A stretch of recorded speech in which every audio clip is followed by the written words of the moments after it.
Omni பேருந்துகளுக்கு தனி permit வழங்க வேண்டும் என ஆம்னி பேருந்துகள் சங்கம் கோரிக்கை விடுத்திருக்கிறது. விவரங்களை செய்தியாளர் தாயுமானவன் வழங்க கேட்போம். தாயுமானவன் வணக்கம். விவரங்களை பதிவு பண்ணலாம். நீங்க கடந்த சில நாட்களாக கேரள மாநிலத்துல தமிழக பதிவெண் கொண்ட ஆம்னி பேருந்துகளை கேரள மாநில போக்குவரத்துறை அதிகாரிகள் சிறைப்பிடித்து வைத்ததோடு மட்டுமல்லாமல் கேரளாவுக்கு சாலை வரி கட்ட வேண்டும் என வலியுறுத்தி அபராதம் விதித்ததாக தகவல்கள் என்பது வெளியாகி இருந்தது.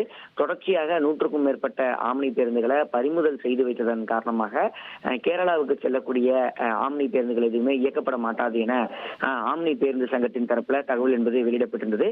கேரளாவை தொடர்ந்து கர்நாடகா மற்றும் ஆந்திரா உள்ளிட்ட மாநில அரசுகளும் இத்தகைய நடைமுறையை பின்பற்ற தொடங்கி இருக்கிறாங்க. காரணம் என்ன அப்படின்னு பார்த்தோம்னா, ஆம்னி பேருந்துகளை பொறுத்தமட்டில் டூரிஸ்ட் கேரியர் என்ற அடிப்படையில தான் இதுவரைக்கும் பேருந்துகள் என்பது நாடு முழுவதும் இயக்கப்பட்டு வருகிறது. அப்படியாக இருக்கக்கூடிய பட்சத்துல நேஷனல் பர்மிட் என்று சொல்வார்கள், அந்த பர்மிட்டை பெற்றாலே போதும் எந்த மாநிலத்திற்கு வேண்டுமானாலும் பேருந்துகளை இயக்கிக் கொள்ளலாம் என்ற ஒரு விதிமுறை என்பது இருந்து வந்தது.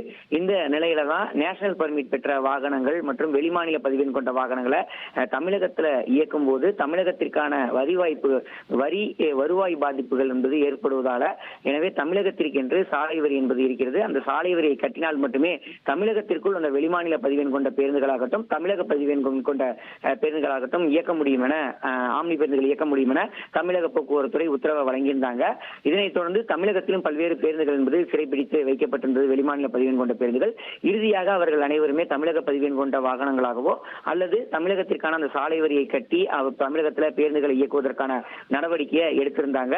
இந்த ஒரு நிலையை தான் தற்போது அண்டை மாநிலங்களாக இருக்கக்கூடிய கேரளா, கர்நாடகா மற்றும் ஆந்திரா உள்ளிட்ட மாநிலங்களும் பின்பற்ற தொடங்கி இருக்கிறது.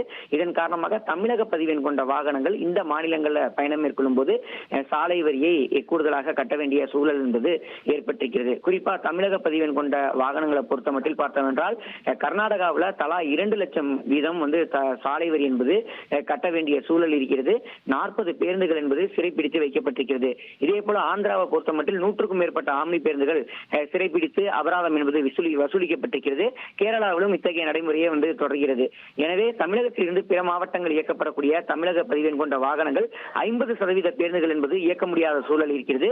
இந்தியா முழுவதும் சுற்றுலாத்துறை பர்மிட்டை பயன்படுத்தி பேருந்துகள் இயக்கப்படக்கூடிய நிலையில் ஆம்னி பேருந்துகளுக்கென தனி வகை பர்மிட்டை உருவாக்கினால் மட்டுமே இந்த மாநிலங்களுக்கிடையே பேருந்துகளை இயக்கும் போது எந்தவித சட்ட சிக்கல்களும் ஏற்படாது என்பது ஆம்னி பேருந்து உரிமையாளர்களுடைய கோரிக்கையாக இருந்து வருகிறது. எனவே அரசு இதனை பரிசீலிக்க வேண்டும் என்பது அவர்களுடைய கோரிக்கையாகவும் இருந்து வருகிறது. விவரங்களுக்கு நன்றி தாயுமானவன்.